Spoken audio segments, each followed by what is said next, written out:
umur 21 tahun masuk ke dunia entertainment. Betul. Tapi nggak tahan. Kenapa? Besoknya saya kabur dari rumah, bawa semuanya, koper segala. Nggak punya uang sama sekali waktu itu. Kadang-kadang musibah itu buat saya bukan musibah, sebenarnya anugerah buat saya tuh. Jadi Kegagalan bukan akhir dari segalanya dan kesuksesan juga bukan berarti akan selalu ada selamanya.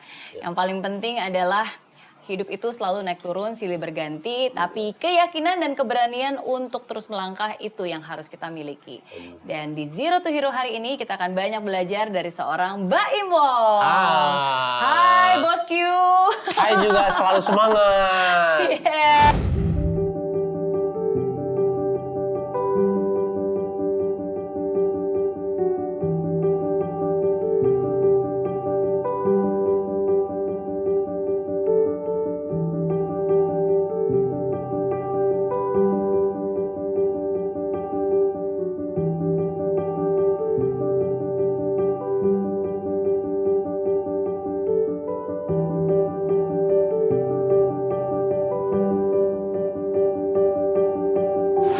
Thank you untuk waktunya.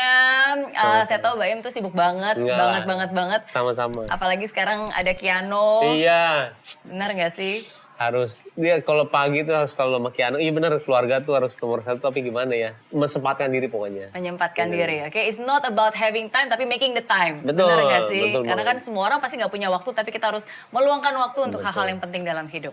Betul. Oke, nah tapi itu karena satu hal menurut saya, karena seorang Mbak Im Wong itu bagi saya adalah sosok public figure yang juga sangat rendah hati. Amin, amin. Tidak membeda-bedakan apakah dia artis, apakah dia terkenal, apakah dia orang biasa gitu. Semua bagi seorang Mbak Im itu sama saja.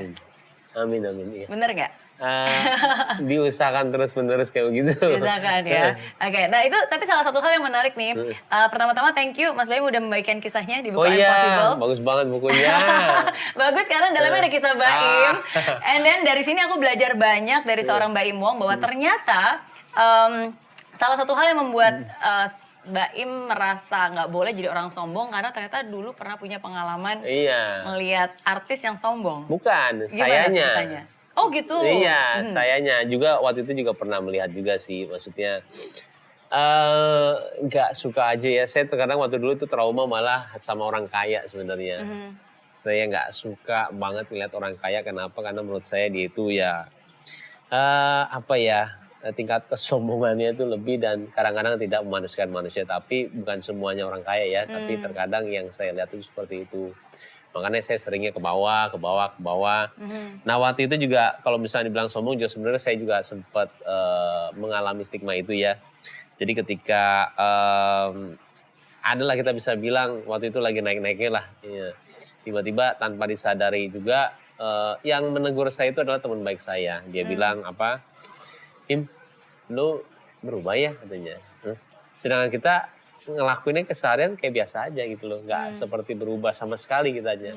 Jadi pas saya di rumah melihat lagi diri saya, apa emang gue berubah ya? Karena memang ketika kita lagi ada di mungkin momennya ya, banyak kan orang itu perlu sama kita semuanya ya. Yang terkadang semua orang perlu sama kita dan akhirnya kita ngedongak sendiri gitu ya, tanpa kita sadari. Nah kadang-kadang itu yang dibilang mungkin apa tuh namanya? Apa ke orang itu sindrom. Oke. Ya, sindrom itu yang dibilang sindrom yang mungkin ketenaran atau nggak apapun itu ya. Kadang-kadang saya pun nggak tahu. Nah makanya pas di fase ini alhamdulillah kemarin juga YouTube-nya bagus ya. Untungnya saya sudah pernah mengalami fase seperti itu. Saya nggak mau lagi. Jadi waktu dibilang, itu apa teman sendiri yang menegur sendiri. merasa Mbak Baim berubah? Iya. Berubahnya gimana? Beda aja kata dia. Lu kayak istilahnya bergaulnya maunya sama orang yang ini, sama yang ini malah jadi sepertinya beda aja kayak nggak seperti dulu kata dia. Enggak saya bilang. Tapi kan enggaknya kita sebagai manusia pasti egois ya, pasti egois nggak inilah. Tapi apalagi di rumah, ditegur, iya apalagi kan? laki-laki gitu loh. Tapi di rumah tuh mikir pasti apa emang gue begitu ya, kan laki-laki begitu ya.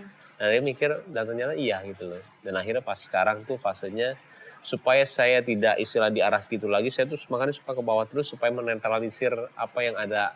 Karena kalau misalkan saya membaca semua pujian itu ya, pujian lagi. Ngeri banget kalau saya itu pujian. Mendingan saya itu kritik terkadang ya. Kritik itu membuat kita tuh tamparan, habis itu mikir iya atau enggak ya. Karena selama ini kalau misalkan saya ngelakuin apa yang saya lakuin sekarang ya, pujian banyak banget. Saya tuh terkadang takut sendiri. Takutnya tuh, mengerikan ya. Takutnya kita menjadi orang yang sombong gitu ya. Makanya ke bawah lagi supaya buat saya itu menetralisir semuanya. Oke. Tapi kalau melihat apa yang sudah dilalui oleh Baim Wong, sebenarnya sungguh sangat layak dan sepantasnya lah kamu menikmati apa yang kamu dapatkan sekarang. Karena Amin. kalau saya tanya nih kepada semuanya, siapa yang pengen sukses? Angkat tangan bilang saya. Wah pasti semuanya pengen Semuanya. sukses. Siapa yang pengen terkenal? Semua juga pengen Semuanya. terkenal. Siapa yang pengen punya istri cantik, keluarga yang sakinah? Semua Amin, juga pasti semuanya. ingin. Bener nggak? Tapi Bener. kalau saya tanya, siapa yang pengen berjuang, ditolak, dijauhi temen, Bener. pasti nggak ada yang mau. Bener. Tapi kan datang satu paket. Betul. Semua itu pernah dilalui makanya bisa menjadi seperti yang sekarang. Benar. Kalau nggak ada kegagalan nggak akan ada kesuksesan kalau saya bilang. Dan yang saya bilang itu namanya bukan kegagalan ya. Kalau saya nggak berhasil, apalagi restoran. Saya data dari tahun 2007 mulai sampai 2020 juga paling cuma 2 yang berhasil ya. 2007 buka restoran. Iya, 2020 masih buka restoran tapi paling 2 yang berhasil. Yang lainnya tuh bangkrut semuanya. Itu puluhan berarti ya.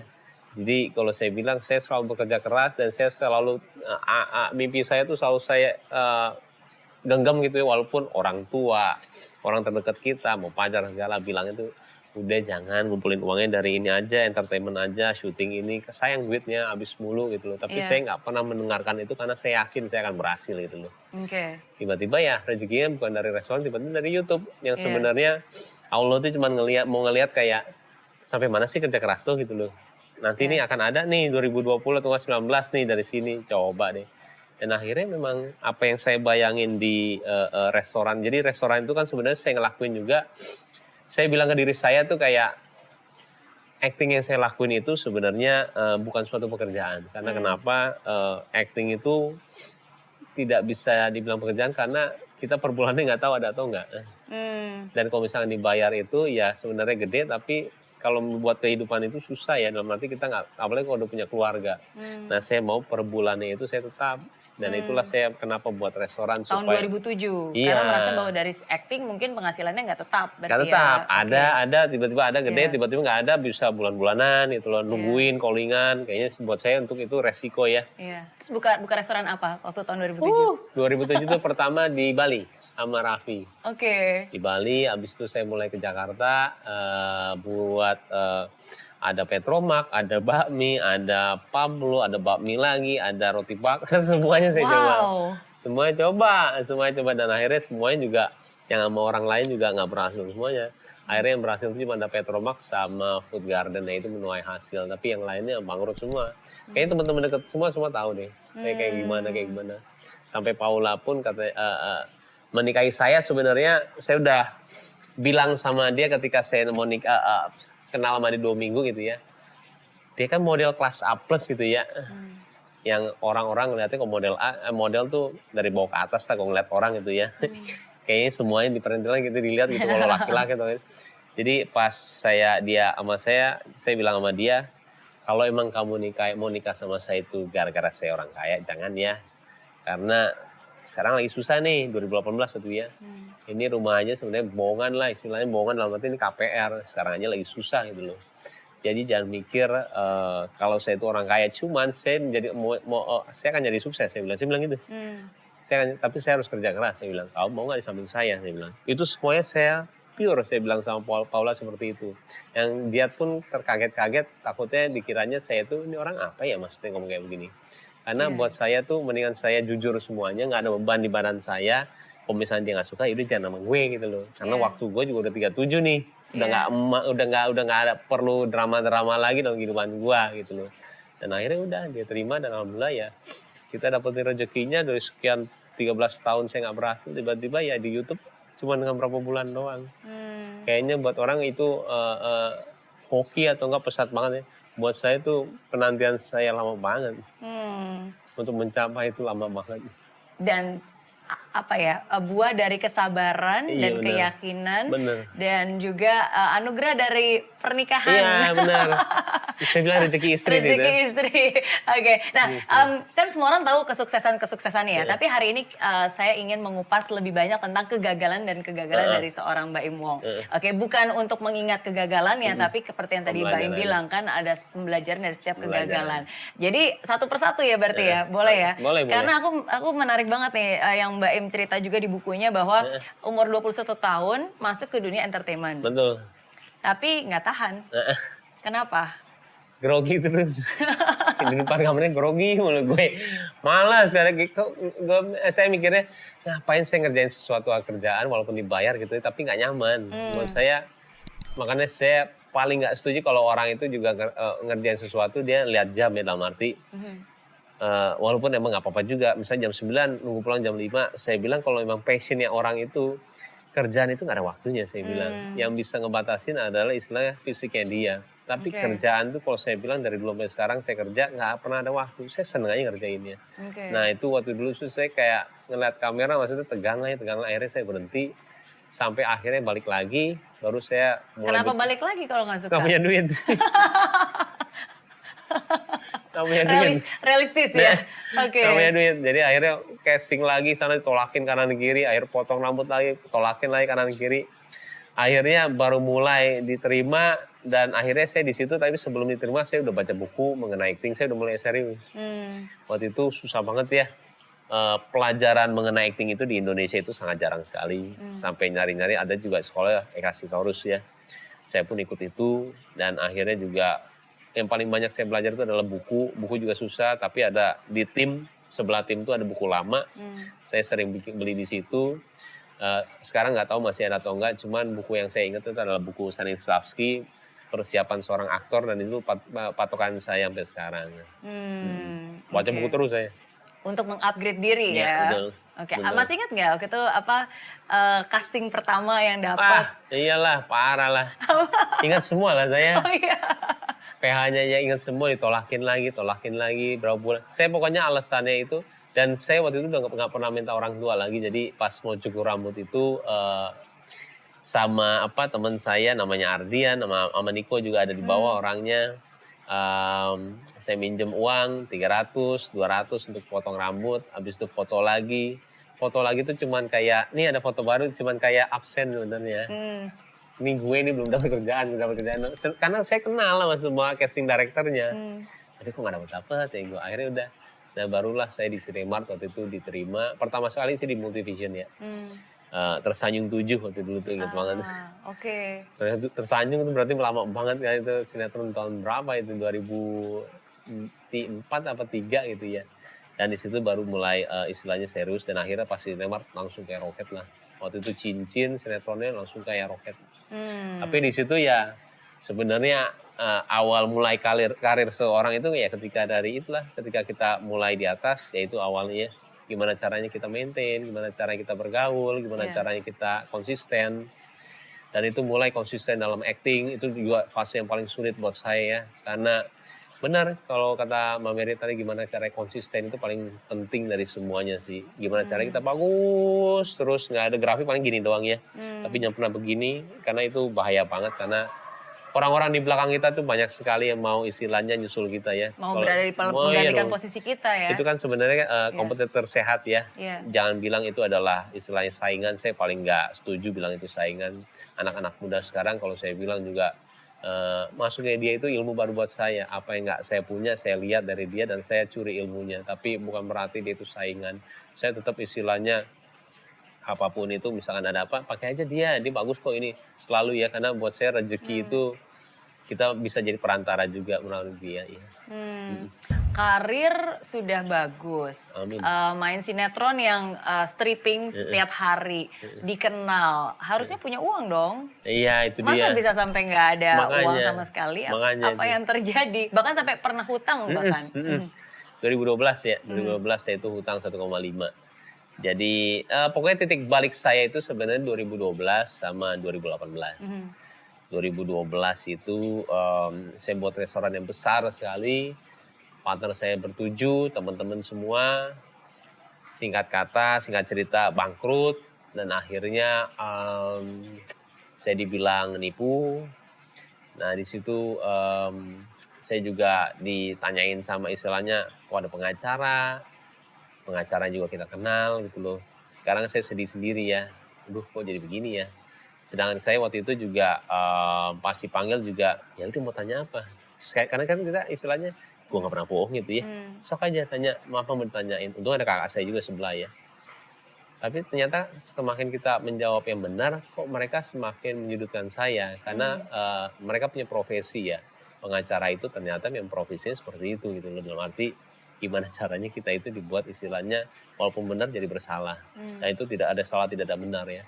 Dan akhirnya saya itu tidak pernah mengadu apapun itu sama orang tua. Karena awalnya saya masuk sinetron aja saya tidak pernah minta bantuan orang tua. Akhirnya pas waktu itu nggak tahu kenapa kayaknya harus minta bantuan papa deh. Akhirnya saya bilang waktu itu ke rumah, saya bilang, "Pak, mau ngobrol." "Apa?" "Tumben mau ngobrol nanti." "Iya, jadi gini Pak, gini. Sekarang udah masuk ini, takutnya pengadilan." Karena untungnya waktu itu keuangan juga Kiki kakak saya, jadi mau gimana bohong. Udah akhirnya papa cuma bilang, kamu mah terlalu baik jadi orang katanya. Jangan terlalu baik banget nanti takutnya digunain. Akhirnya udah, nah di situ pertama kalinya saya dikenalin sama Om Hotma Sitompul. Dia tuh temennya papa. Jadi udah besoknya saya langsung ditelepon, video call di speakerphone. Akhirnya saya besoknya langsung ketemu sama Om Hotma. Nah pas di sana itu saya cerita semuanya, saya juga nangis waktu itu cerita karena saya nggak percaya juga sih ya karena teman-teman semua. Akhirnya juga dia bilang, dia lebih hebat lagi sih. Dia udah saya cerita, pas selesai dia bilang, "Kamu keluar dari ruangan saya, jangan mikir apa-apa lagi ya. Biar bebannya di saya dan kalau kamu ditanyain kasih kartu nama saya." Keren banget. Itu kata-kata yang sangat simpel, tapi buat kita itu menenangkan banget. Jadi saya pulang tuh tidak ada pikiran sedikit pun. Karena dia tahu kita itu benar, saya itu benar. Jangan kamu pikir apa-apa lagi ya. Udah ke saya aja semuanya. Kamu kesini gak ada pikiran, kalau dia tanya apapun, kamu kasih kartu nama saya, udah selesai. Nah di situ tanpa saya menghasut atau nggak gimana ya, sedikit-sedikit mereka yang partner saya percaya sama saya, tapi ada beberapa yang mungkin belum percaya karena memang ya saya juga nggak tahu ya, maksudnya itu fase juga ya, dan saya tidak menyalahkan mereka dan tidak dendam juga sampai sekarang karena keadaan mungkin. Tapi alhamdulillah tidak ada istilahnya pengadilan pun tidak ada. Cuma yang bikin saya berubah itu adalah opini yang sudah terbentuk di masyarakat. Karena saya dibilang penipu, hutang juga ada, dan orang-orang yang percaya, teman-teman saya yang percaya akan itu. Jadi saya nggak tahu tuh ketemu teman saya gitu ya. Saya ngobrol sama dia mata sama mata. Saya nggak tahu nih dia udah dengar atau belum. Jadi nggak enak banget. Jadi kadang-kadang saya ketika ngobrol tuh, ini depan gue penipu, sialan lo nipu orang lagi. Dan itu rasanya enak banget. Makanya saya di situ juga tahunya. Padahal mungkin belum tentu dia merasa itu kan, cuman mungkin kayak kita gara-gara itu kali itu juga ya, benar. perasaan ya. Iya perasaan, terus habis itu juga jadi nggak nyaman sayanya.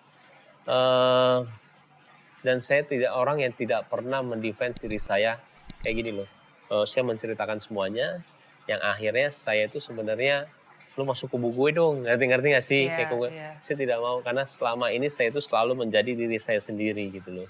Saya tidak pernah berubah. Kalau misalkan lu ngeliat gue seperti itu, ya sudah silakan aja.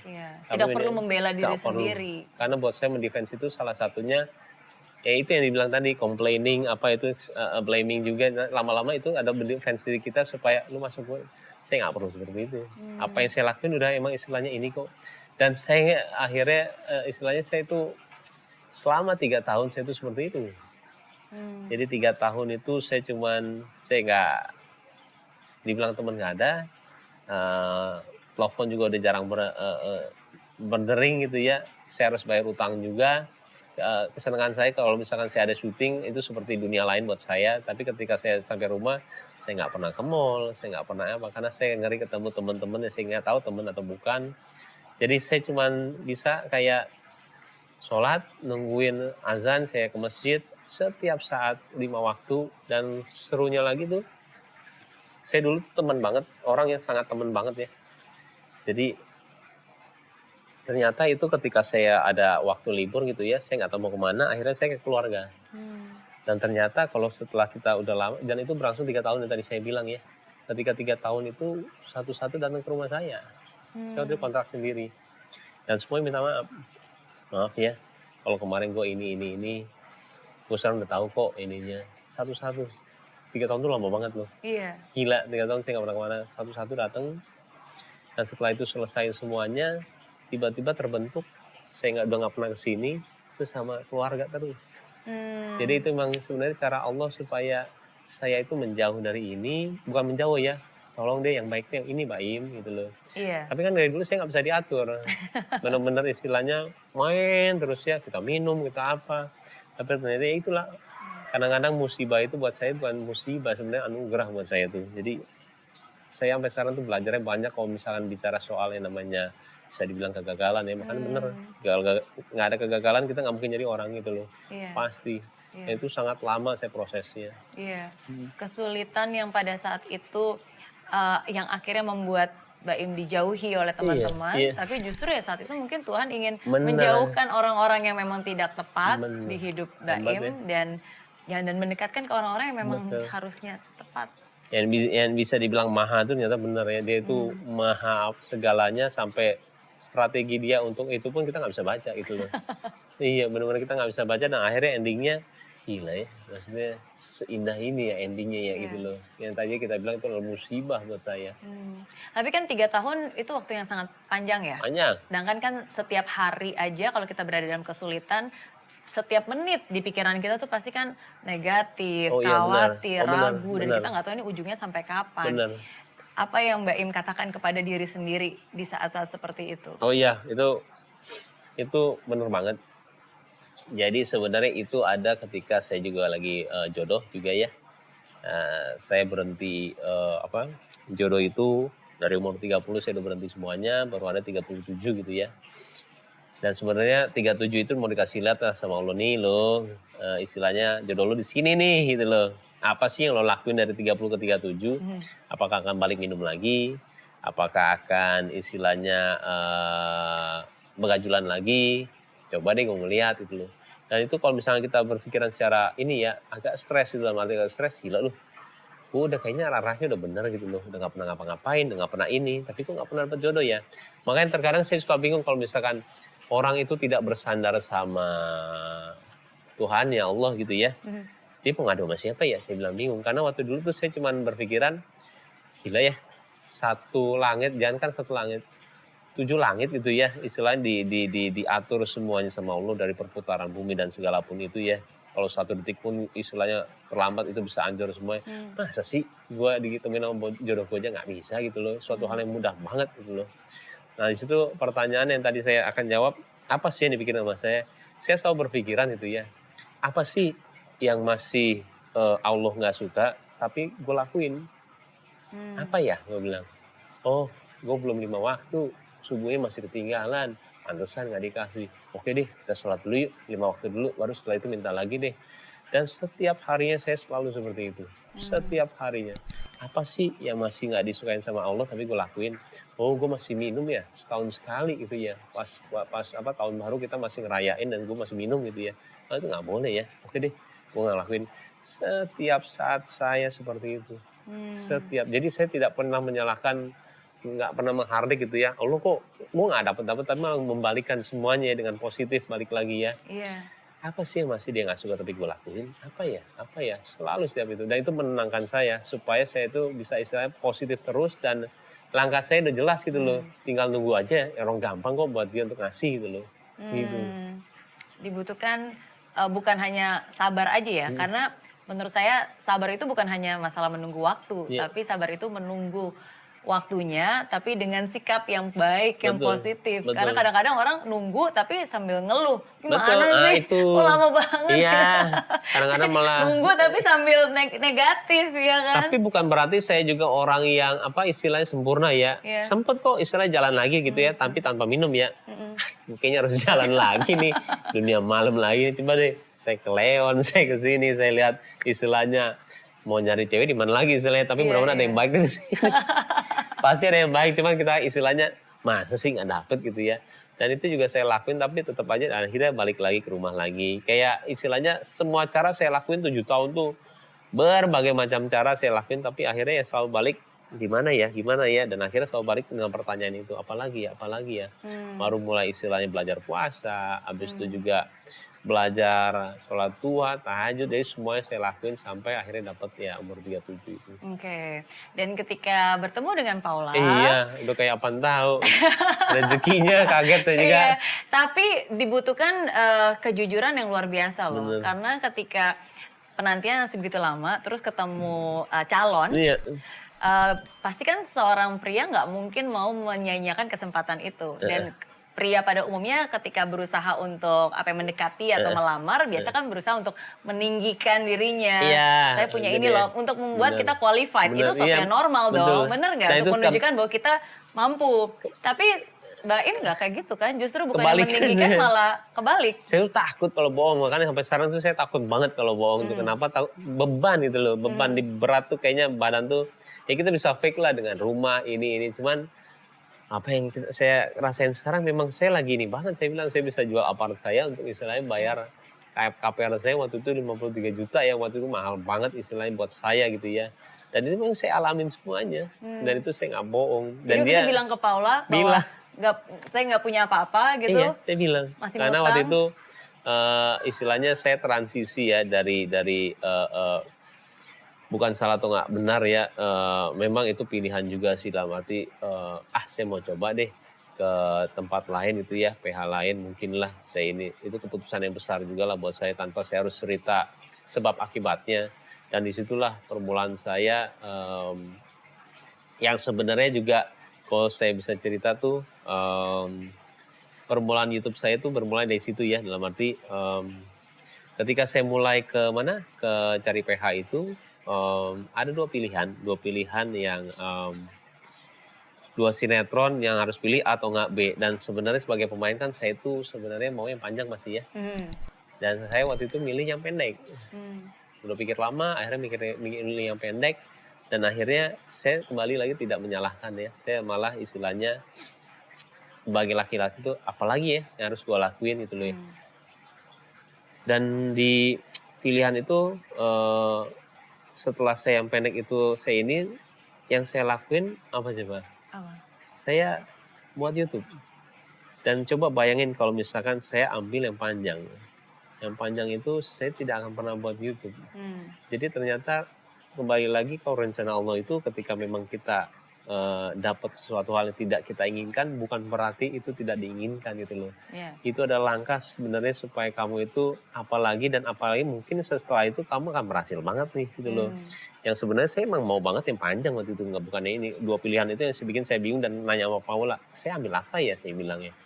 Bingung nih, dua-duanya juga ini bagus, saya gimana ya, saya bilangnya. Akhirnya saya milih ini. Dan ini tidak menghardik istilahnya, ya Allah kok gue dapet, nggak pernah sih gitu, apalagi. Nah akhirnya saya buat YouTube. Dan memang Allah tuh hebat lah, dia mendesain kita itu sebenarnya kalau emang kita mau kerja keras itu emang saatnya itu bukan itu, tapi jangan berhenti gitu loh. Berliannya mungkin satu garuk lagi gitu loh. Ayo gitu loh istilahnya. Oke. Tapi berarti pada saat itu kan belum tahu bakalan bisa sukses ini kan. Enggak. Maksudnya ketika Paula memutuskan untuk menikahi Baim juga belum sesukses ini kan. Mau kerja keras lagi buat Betul, itu bahkan ya. kayak yang tadi masih cicilan. Iya. Tabungan juga belum banyak. Iya. Jadi YouTube itu juga pas sama Paula sih bikinnya lagi. 2016 gagal, 17 gagal buat YouTube, akhirnya pas sama Paula baru buat lagi. Oke. Nggak kapok in relationship, karena di buku ini waktu itu Mas Baim juga pernah bilang bahwa udah deh saya nggak mau ngasih 100% cinta saya, karena bener. setiap kali ngasih 100% cinta terus kecewa. Iya benar. Bener nggak? Itu iya, jadi pernah dulu juga pacaran, kita terlalu cinta lah, tapi ketika diputusin atau enggak udahan gitu ya, benar-benar kehilangannya benar-benar gitu ya. Dan akhirnya saya memutuskan kalau misalkan cinta itu kalau misalkan ke pasangan atau nggak ke barang juga, itu saya bilang 60% lah. Tapi kalau jadi istri udah beda ya, istri itu udah beda lah. Tapi kalau pacar saya bilang cukuplah 55-60 lah saya bilang. Karena buat saya tidak sehat lah ketika kita harus istilahnya laki juga bisa nangis loh. Iya. Kita nangis di kamar, lihat foto nangis lagi. Ya elah, saya bilang 3 bulan lupainnya, kayaknya Iya. enggak lah. Nah di situ saya bilang fasenya kayaknya untuk mencintai orang kalau untuk pacaran cukup 55-60, bukan yang berarti kita nggak sayang sama dia, cuman membatasi lah, jangan sampai kita begitu banget. Betul. Prinsip lah kok itu mah. Betul. Tapi again sekali lagi kan maksudnya jalan Tuhan itu Iya. kita sangat tidak tahu Tidak kan. tahu. Justru memang Tuhan sengaja menjauhkan yang dulu-dulu supaya diberikan yang lebih sempurna, yang lebih baik, yang memang pasangan hidup sejati sampai hari ini. Betul, amin. Amin. Ayo, aku mau nunjukin foto ke Mas Baim nih. Apa tuh? Kira-kira masih ingat nggak nih foto kapan? Yang mana? Nih, bentar. Ini foto jadul. Tara. Oh iya tahu lah itu. SMP itu. SMP Ini- Lab School itu ya. Oh ya, oke ini waktu SMP ya. Heeh. Oke beda banget sama yang sekarang. Beda. Ini masa-masa menuju bandel atau waktu itu masih Menuju. Udah ngerokok ini. ada bandel SMP Menuju ya? ini. Oke. Saya tuh bandel SMP kelas 2 aja. Iya. Hmm. Kenapa? Karena lingkungan. Lingkungan. Jadi tapi tidak menyalahi lingkungan dalam arti sebenarnya lingkungan juga pengalaman saya juga lebih luas karena namanya lingkungan ya, tidak pernah menyalahi saya itu. Malah saya bersyukur lah punya lingkungan seperti itu. Kenapa ya? Pengalaman saya besar banget. Cuman gimana caranya? Ya balik lagi sih, orang tua juga harus tahu sih sekolah mana harus dia masukin. Bukan berarti itu sekolah jelek ya. Cuman memang lingkungan. Yang faktor itu yang paling berpengaruh adalah lingkungan. Yang benar kata Mbak Mary tadi ya. Sebenarnya sifat kita itu 50% adalah 5 teman baik kita. Iya. Itu benar banget. Saya juga baca di buku seperti itu. Jadi tanpa kita sadar juga 5 orang terdekat kita adalah 50% kita. Jadi benar tuh ketika saya bergabung sama orang yang mungkin bisa bilang panasan, berantem mulu. Tapi ketika kita bergabung sama orang yang istilahnya kajian, pengen datang kajian terus. Dan misalkan kita sama keluarga, ya akhirnya ya begitu, cinta sama keluarga. Jadi kita nggak bentuk diri kita dari memang 5 terdekat teman kita. Nah itu sangat benar kok. Iya. Itu saya setujunya benar-benar. Betul. Kita nggak bisa milih siapa orang tua kita nggak bisa milih siapa saudara kita, tapi kita bisa pilih siapa teman kita. Betul banget itu. Saya setuju. Dan itu harus kita pilih baik-baik. Betul Karena itu banget. sangat berpengaruh. Berpengaruh banget. Iya. Banget. Umur 21 tahun pernah kabur dari rumah. Iya benar. Kenapa? Gara-gara masalah mobil doang katanya. Sama papa waktu itu. Masalah papa. Jadi wah itu kalau sama papa. Saya tuh setiap masuk kamar papa gitu ya. Nggak tahu ngerasa, nggak tahu perasaan saya, nggak tahu apa. Seperti dikucilkan. Karena lulus enggak. Tapi bandel banget. Masa depan nggak tahu mau kemana. Nilai juga biasa aja. Jelek sih. Tadi mau pembelaan. Bohong lagi nanti. Orang nanti ngecek. Sejelek apa maksudnya? Lumayan lah jadi. Oh iya. Pandel banget pokoknya. Pandel lah banget. Tapi lulus dong SMA. Lulus lah, Iya. lulus. 10 tahun gak lulus tapi sebelum masuk. Untuk Bapak Ketua POMG jadi naikin. Ampun deh. Cerita tuh banyak banget lah. SMA tuh seru banget. Tapi balik lagi pas waktu itu emang jauh dari papa tuh gara-gara mungkin egoinya kita kali ya. Ke orang-orang jam 10 boleh keluar, gue gak boleh sih. Akhirnya kabur.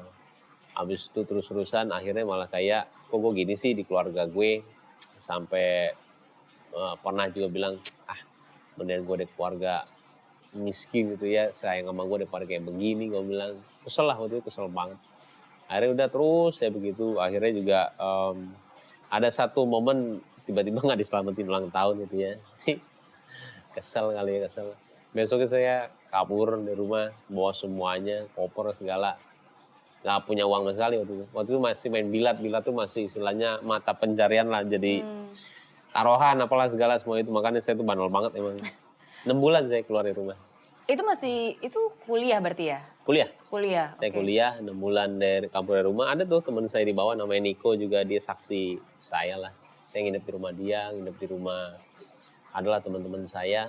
Pas waktu berapa bulan ya? 5 bulan lah ya. Saya udah keluar terus. Waktu itu sempat ketemu kakak saya tuh di Plaza Indonesia. Udah lama lah saya nggak ke rumah. Dan saya lebih senang malah. Karena itu kebebasan yang saya mau sebenarnya. Karena dari dulu tuh dikekang, bukan dikekang ya, ada aturan terus lah di Iya. rumah. Memang nggak dicariin kan? Cariin lah. Sayanya nggak mau Terus tapi pulang. nggak mau pulang. Nggak mau. Karena saya mau papa saya sendiri yang ngomong. Bukannya kakak, bukannya mama. Karena saya kan ini sama papa ya. Nggak pernah mau pulang. Jadi pas bulan kelima saya kangen banget sama mama. Akhirnya saya telepon. Saya ingat banget pagi-pagi. Nangis saya. Ma apa kabar? Baik, kangen banget lah. Kamu pulang dong katanya. Iya, nanti mah papa suruh papa lah yang ini. Karena kan Baim sama papa ininya. Suruh papa lah telepon. Karena kan kalau laki-laki tuh egonya gila sih ya. Apalagi orang tua juga begitu sama. Ampun deh. Makanya terus ya begitu. Dan setelah telepon itu besoknya papa nelfon. Cuma 2 menit kok. Kalau nggak salah saya lagi ulang tahun atau gimana sih. Boy selamat ulang tahun ya. Papa saya bilang. Terus dia bilang kamu pulang Gi katanya. Mama setiap hari nangis tuh di kamar kamu katanya. Kamu pulang Gi katanya. Cuman sesimpel itu. Besoknya saya pulang. Saya pulang. Pas saya pulang itu siang. Pas mama lagi sholat gitu ya. Saya langsung tiduran di paha mama. Saya tiduran, saya minta maaf. Disayang lah saya. Udah nggak apa-apa, maafin ya ma. Biasanya papa cuman Boim udah pulang. Gini nih. Kembalilah gitu-gitu lagi. Cuman senengnya ya saya udah pulang. Nah di situ saya mulai saya merubah ini saya, pola saya gitu loh. Saya bilang mau kuliah lagi. Saya janji IP saya 3 waktu itu. Dan hebatnya gitu ya kalau kita emang punya kemauan gitu ya. Dapat 3 pas lagi. Harusnya mintanya 4 ya. Nah, itu mintanya 4. 3 pas tapi akhirnya ya begitu lagi ada kerjaan. Sinetron dan tapi ya yang mulainya juga nggak disukain sama papa karena takutnya nggak main-main doang. Pakai nama dia lagi Wong gitu loh. Kan saya Muhammad Ibrahim ya. Pakailah Baim itu dari Ibrahim, Wongnya dari Johnny Wong. Saya mau emang orang teman-teman dia bangga lah sama saya gitu anaknya Johnny Wong nih gitu loh. Tapi ternyata lain yang di papa tuh ngapain kamu pakai nama papa? Kan takutnya malu-maluin ya. Ngapain kamu pakai? Nah di situ agak-agak ngerasa ini juga sih. Aduh saya bilang. Tapi saya nggak bilang. Tapi alhamdulillah ketika 2005 naiknya nggak seperti sangka-sangka ya. Dan akhirnya ya ketika papa pulang itu papa tuh tadi ketemu tuh sama teman papa itu anak lo ya John ya gini-gini. Dia ngomong gitu tuh kayak ya inilah maksudnya gue untuk pakai nama ini tanpa harus menjelaskan ya sama dia. Jadi memang terlalu banyak lah istilahnya asam garam dan juga kebahagiaan di pengalaman saya. Jadi kalau udah segini tuh pasti di tahapan segini tuh kayak udah udah semuanya tinggal apalagi yang bisa gue jadi manfaat buat orangnya gitu aja gitu loh. Karena udah kenyang sebenarnya, kenyang banget. Tapi kalau kita perhatikan dari setiap semua masalah, semua tragedi, semua kesulitan itu selalu membawa Baim naik level ke yang berikutnya, iya kan? Karena sebenarnya masalah itu emang bener ya. Itu tahapan kita ke next level berikutnya. Bener karena waktu itu kabur dari rumah, bukan berarti itu harus ditiru ya, tapi jangan ditiru. Tapi justru dengan kepergian itu dan kembali lagi ke rumah, itu mungkin menjadi titik baliknya Baim. Iya dong. Ya kan? Di situ saya apa yang berubah kan? Apakah karena papa yang berubah, karena lingkungan, atau karena Baim yang berubah? Sebenarnya waktu itu balik lagi juga sebenarnya masih ada permasalahan ya dalam arti saya masih suka keluar dan akhirnya juga adalah kejadian saya dipindah tangankan lah bukan tanggung jawab dia lagi jadi nggak tahu lah saya pakai bahasa apa Arab waktu itu ya. Kamu bukan tanggung jawab apa lagi ya? Kamu hah? Bukan anak dia lagi gue bilang. Tapi udahlah saya bilang ya udah deh gue bilang.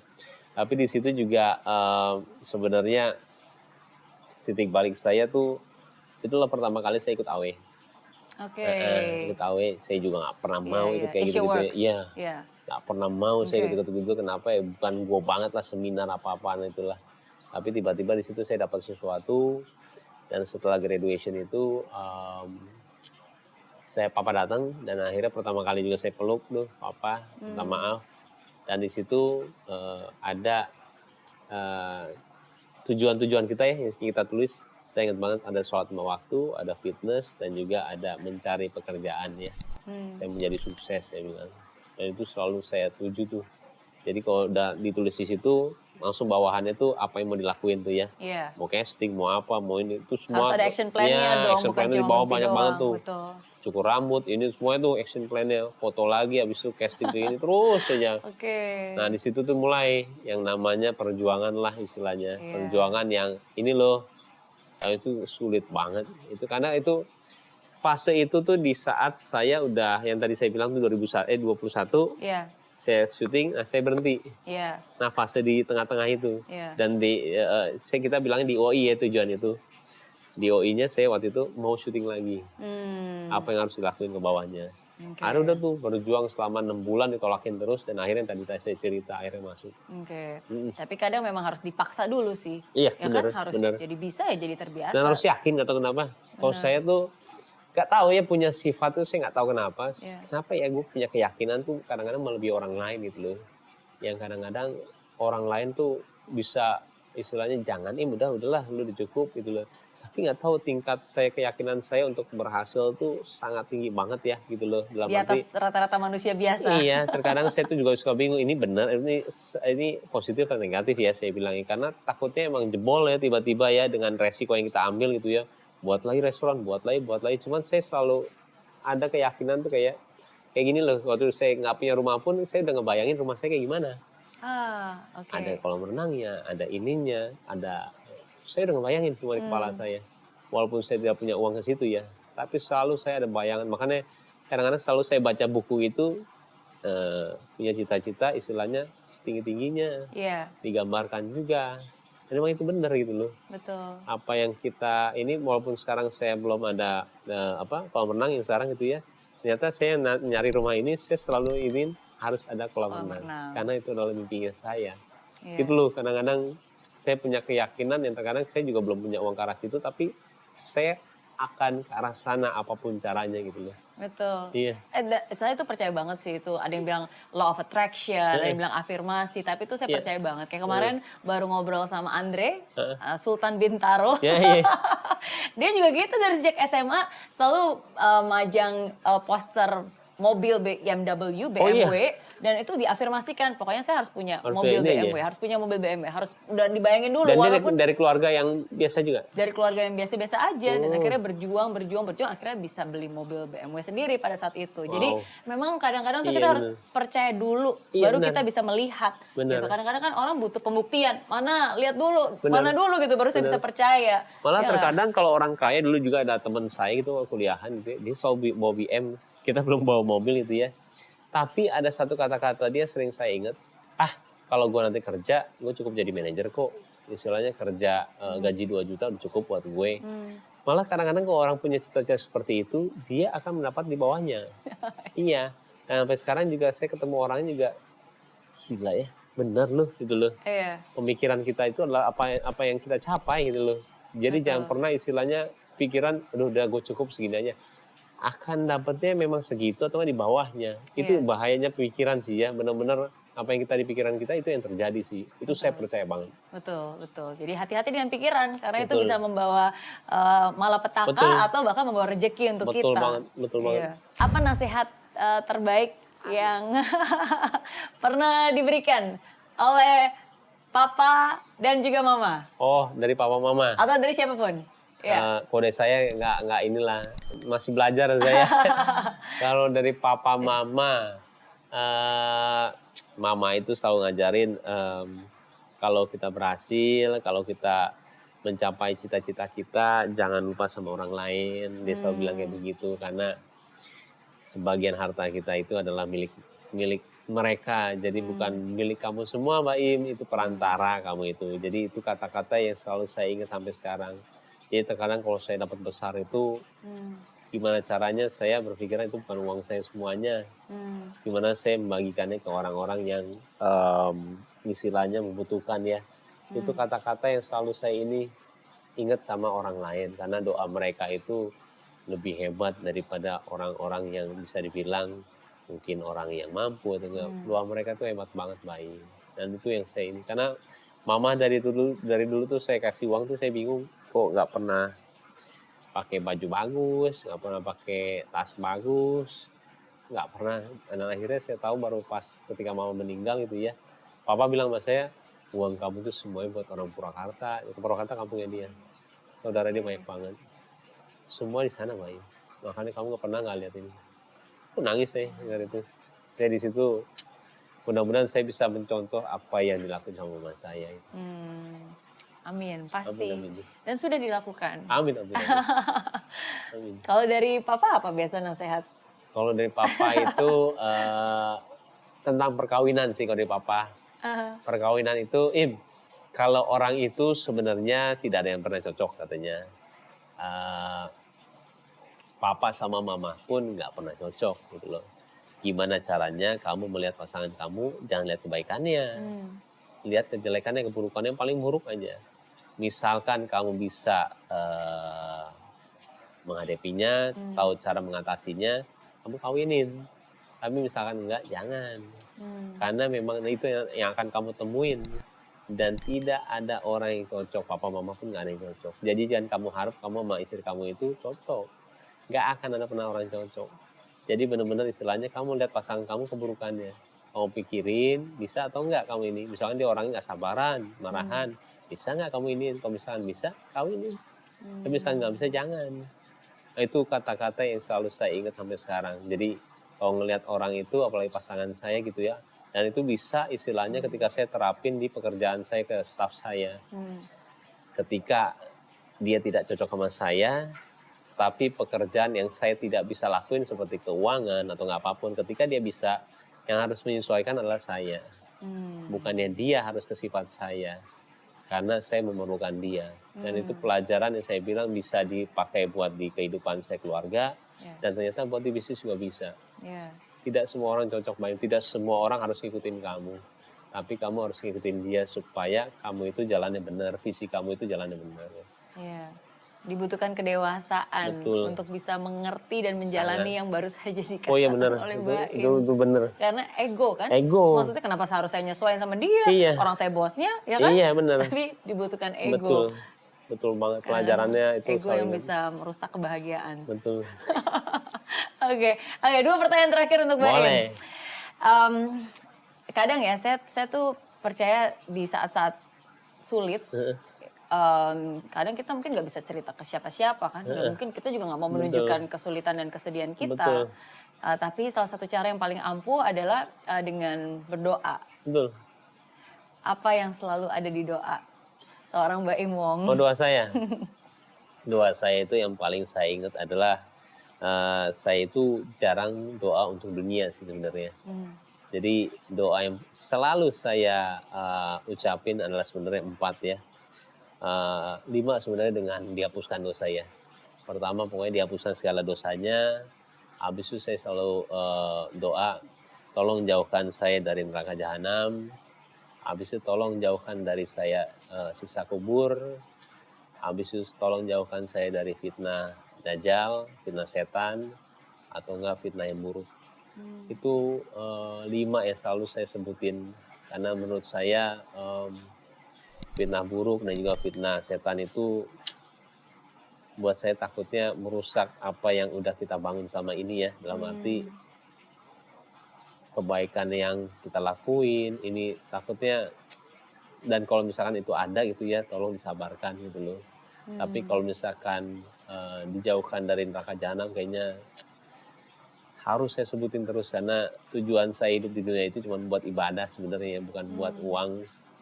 Jadi gimana caranya uang itu jadi bekal saya di akhirat. Dan siksa kubur itu saya juga paling takut ya.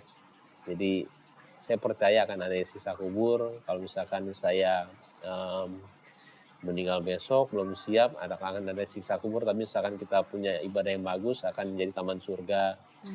Jadi itu selalu saya sebutin karena saya setakut itu sama akhirat sih sebenarnya. Dan saya mau juga sisa kehidupan saya sekarang itu gimana caranya saya mengingatkan diri sendiri dan juga orang lain. Karena buat saya itu, ya saya hidup kayak begini setelah saya baca buku satu yang sangat berpengaruh buat saya, ya satu tujuan adalah keluarga, terus habis itu harta, habis itu anak yang paling kita sayang pun, apalagi pas saya udah punya Kiano ya, ternyata kebayang banget deh. Dia sayang gini sama anak, gila lupa semuanya. Itu semua cuma titipan. Iya. Jadi di situ saya baca semua cuma titipan, yang ada itu adalah amal ibadah kita dan juga Allah. Jadi ketika kita meninggal tidak membawa apa-apa, amal ibadah kamu akan diperhitungkan sebanyak apa dan amal itu dipertanggungjawabkan. Tidak ada sangkut pautnya dengan istri, anak, ini nggak ada. Jadi di situ saya berpikiran ya hidup kita itu cuma ibadah sebenarnya.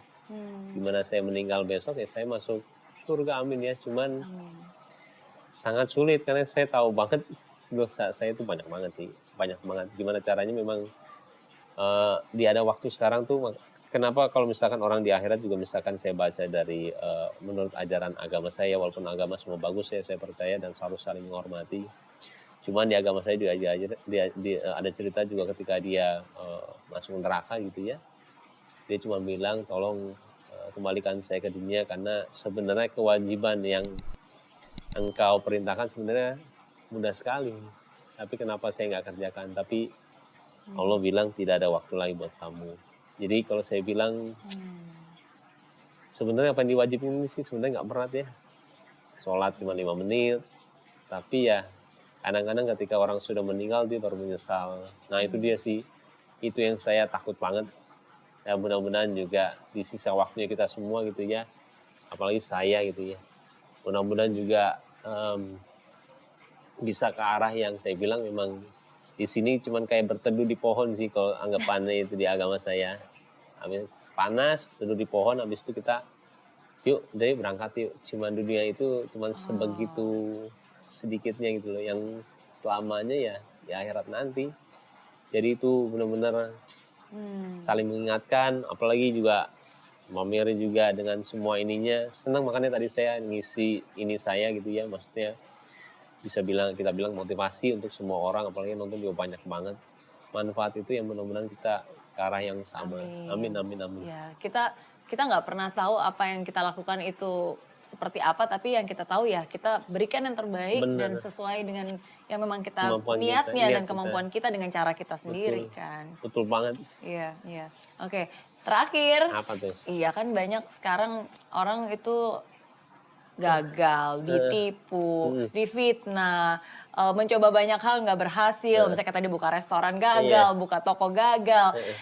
Apa yang bisa dipesan untuk mereka gitu supaya mereka bisa bangkit, karena again untuk menuju atas kan kita harus bangkit. Betul. Dari kegagalan. Pesan dari Baim. Kalau itu sih gampang ya, dalam arti gampang tuh saya selalu bilang itu sebenarnya bukan kegagalan ya, tapi yang tadi saya bilang itu kegagalan itu adalah kunci sukses itu benar. Cuman ketika saya nggak berhasil restoran dulu, saya selalu bilang itu bukan kegagalan, tapi saya selalu bilang diri saya itu saya nemuin satu cara lagi untuk berhasil. Selalu. Ketika saya nggak berhasil di keuangan, gue nggak berhasil di sini ya. Nextnya gue akan cari orang yang jago di keuangan. Tapi ketika ada nggak berhasil lagi, itu bukan suatu kegagalan. Gue nemuin satu cara lagi untuk berhasil. Apa ya? Oh ternyata kalau lagi syuting gue harus ada orang nih jagain restoran gue. Yuk kita cari yuk, GM yuk, bagus yuk. Ketika itu nggak berhasil lagi terus, sekarang dan akhirnya sekarang sudah bisa di tahapan yang ternyata gue itu kalau udah syuting memang tidak bisa. Tidak bisa, dan akhirnya memang harus ada orang yang berpengalaman di bidangnya yang mengatur itu semua. Saya di bidang promotion dan marketing deh gitu loh. Sekarang sudah di tahapan yang sangat mengerti itu, dan akhirnya juga selalu bilang, hampir sekarang juga sampai udah 13 tahun restoran selalu bilang, apalagi ya yang bikin gue gak berhasil loh. Oh ini ya, gue nemuin satu cara lagi untuk berhasil. Jadi saya bilang tuh kegagalan itu gak ada ya. Itu malah kayak sekolah untuk ke tahapan berikutnya, tahapan berikutnya, balik lagi, tapi harus keyakinannya tinggi banget. Kalau nggak ada keyakinan sama aja bohong, beneran. Kayak Mbak Mary juga waktu awal juga cerita untuk memulai itu juga gagal lagi, lama bukan gagal, nemuin lagi dan akhirnya berhasil. Buat saya emang itu cerita begitu yang kadang-kadang motivasi saya untuk iya ya, orang bisa kok. Coba lagi. Iya, coba lagi, tapi selalu saya itu mau menjadi nomor 1 dalam setiap bidang, mau acting, mau YouTube gitu ya, dan saya selalu aim yang nomor 1 siapa ya sekarang ya, apa yang saya belum punya dari dia ya, coba gue iniin. Semuanya saya seperti itu. Kalau misalkan kita endingnya menjadi 2, 3, 4, yang penting saya sudah berusaha untuk menjadi nomor 1. Nah apa-apa saya bilang, yang penting usahanya saya menjadi nomor 1. Makanya kemarin itu benar-benar saya tuh kayak mimpi lah. Gila, kok bisa gue di posisi ini ya. Yang terkadang memang yang kita ngerencanain, kalau misalnya ngerencanain gitu ya, untuk dapetin malah nggak bisa. Tapi ketika nggak ngerencanain, tiba-tiba, kok bisa gitu ketika loh. kita membiarkan rencana yang di atas yang beneran. terjadi ternyata jauh lebih baik dari rencana kita kan. Bener, nominasi itu menang nih, udah siapin semuanya, kagak menang. Kira kita nggak ini, diamin, menang, gue ngomong apa dalam depannya. Kocak banget. Iya, tapi itulah hidup, Iya, ya bener. kan? Do our best and let God do the rest, Bener kan? banget. Oke, thank you sekali lagi, Sama-sama. Mbak Im, udah selalu berbagi. Sama-sama. Thank you, dan semoga apa yang dibagikan bermanfaat. Seperti yang Amin. saya selalu bilang, setiap orang punya cerita, setiap cerita pasti ada pelajaran berharga. Yes. Semoga cerita dari Mbak Imong hari ini bisa memberikan pelajaran yang sangat Amin, berharga bagi amin. kita semua. Dan tetap semangat, fight till the end, and never give up. Bye. Bye-bye.